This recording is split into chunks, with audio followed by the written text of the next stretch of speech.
Hey y'all, welcome to Paige's Perspective, where I help you find your inner strength to cope with life. Sometimes when we're recovering from relational trauma, and by that I mean you've lived through emotional abuse, betrayal, addiction, gaslighting, or just years of feeling unseen and unsafe in a relationship, micro wins matter more than you know. They may not look like much on the outside, but they mean everything on the inside. When you've been stuck in survival mode and feel like you can't crawl out, like you'll never be the same, micro wins are what help you slowly get out of that place.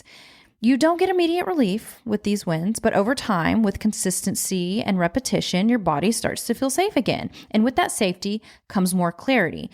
Even if no one is watching to give you kudos, you can give yourself kudos. Be proud of the little things you're doing to get yourself out of a funk. You know, we say this a lot in our community and on the podcast is that no one is coming to save you. Only you can save yourself. And saving yourself begins with micro wins. It's about making small changes every day so you can train your mind and body to know we're safe now. We're okay. Small, doable actions rebuild trust within yourself. And it's okay to be proud of yourself for doing the things you don't want to do or didn't think you could do. Every time you complete a task, even a small one, you're training your brain to believe, I can do hard things. I'm capable. I'm healing. I'm growing. You're building resilience, experience, and safety. Now you might be thinking, okay, but what the hell are you talking about? What the hell are micro wins? Let's get into it. Let's give some examples of micro wins. So you got out of bed, even though you wanted to disappear from the world. Good for you. That's a great thing. Let's say you didn't text or call the person who usually pulls you back into their bullshit. You decided, you know what? Not today. I'm not doing that. I'm not going to respond to this. Awesome. You made a real meal instead of skipping food or eating random snacks all day. That's a big deal for a lot of us. You caught yourself spiraling, and instead of getting into it, you paused and you didn't stay in that thought for too long. You didn't chase it. You weren't trying to figure out why you were spiraling. You just paused from it. That's regulating your emotions. Be proud of that. Maybe you said no to something that would have drained you. Maybe you were just like, you know what? I just don't feel like doing this and I don't want to do that. So I'm going to say no. That's a positive. Keep it up. Maybe you set a boundary, even if it felt uncomfortable. That's a big win, honestly. Setting boundaries is really difficult. Actually, following through the boundary is really, really difficult. But this is still a great micro win. You showered. Maybe you put on clothes and brushed your teeth when you know you didn't feel like it. You know, a lot of people, when they get into survival mode, they don't feel like doing anything, nothing, not a damn thing. They just want to sit in bed.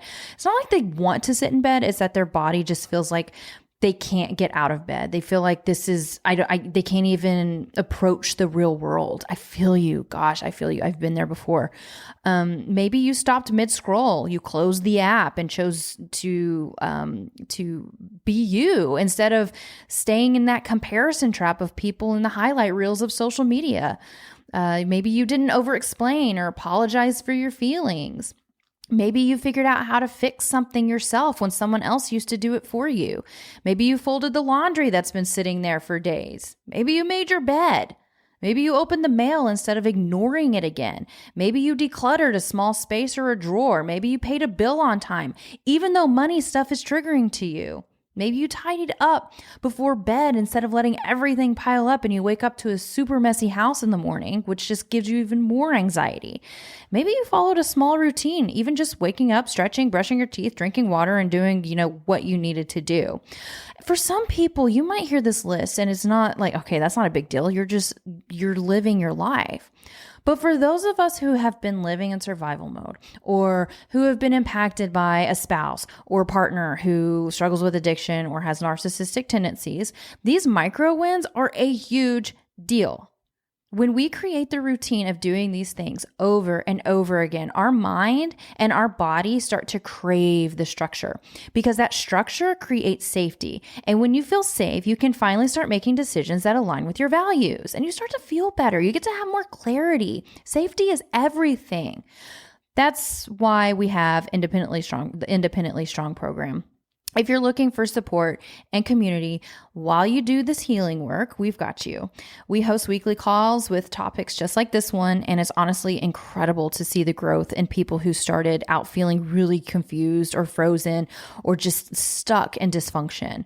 Our program includes 10 self-paced modules that walk you through relationship dynamics, trauma bonds, the addict's mindset, emotional awareness, boundaries, self-care strategies, and right now it's still 75% off with the code Wheelie75 at independentlystrong.com. And you don't have to do this alone. We'd love to have you. We are your biggest cheerleaders. So let's talk about why we're so quick to dismiss micro wins. Okay, we've been conditioned to only celebrate big achievements, promotions, breakthroughs, milestones, and the stuff that people post about online. So when we do something basic, our inner voice might get sarcastic. For me, I would fold some laundry or declutter a drawer and immediately hear, wow, Paige, congrats. You did what adults are supposed to do. You won a trophy. Okay, so that old voice, that's old programming. That's years of minimizing my own effort, years of pushing through and surviving and never stopping to say, hey, that was actually hard for me today and I did it anyway. Here's what I've learned. We don't give ourselves credit because we think we have to earn it with big wins. We think we have to be crushing goals or having breakthroughs to deserve a little self-acknowledgement. But when you're healing, especially from relational trauma, the real progress is in the small stuff. It's in the moments where your nervous system says, oh, just shut down, and you choose not to. It's when you want to numb out, but instead you show up for life, even in a tiny way. That's not nothing. That's everything. We have to learn how to give ourselves kudos, not in a cheesy way, but in a grounded, I see you doing the hard thing kind of way. Because if we don't validate our own effort, no matter how small, we'll keep measuring our worth by outcomes instead of courage. You're not giving yourself a gold star for doing the bare minimum. You're acknowledging that doing the bare minimum while healing is a fucking miracle. So let's be real. Trauma makes basic functioning an act of defiance.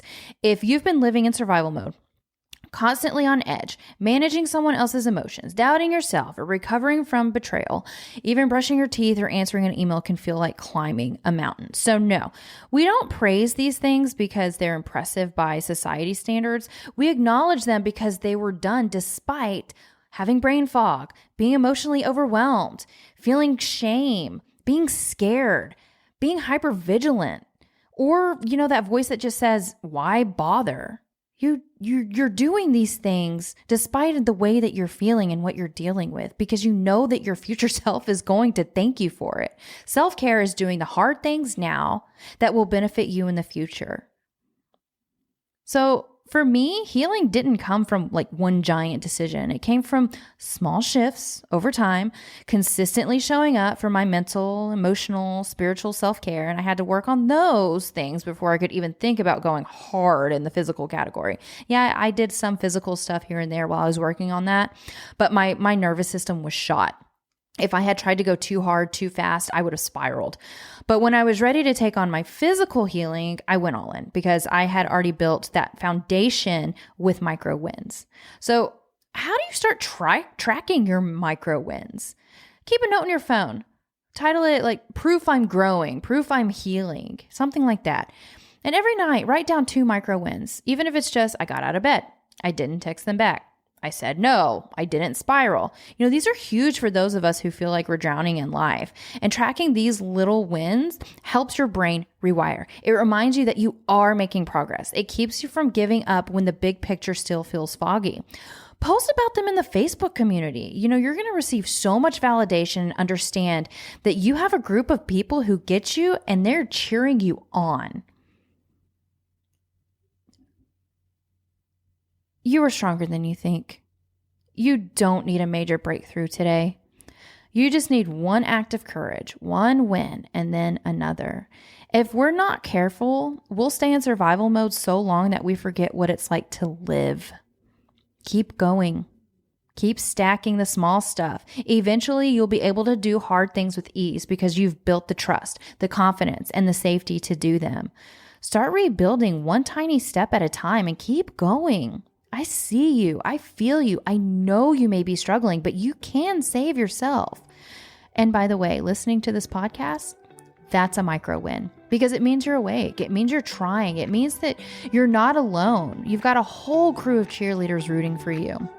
Do something today your future self will thank you for. That's all I've got this week. Until next time, I'm Paige. Bye.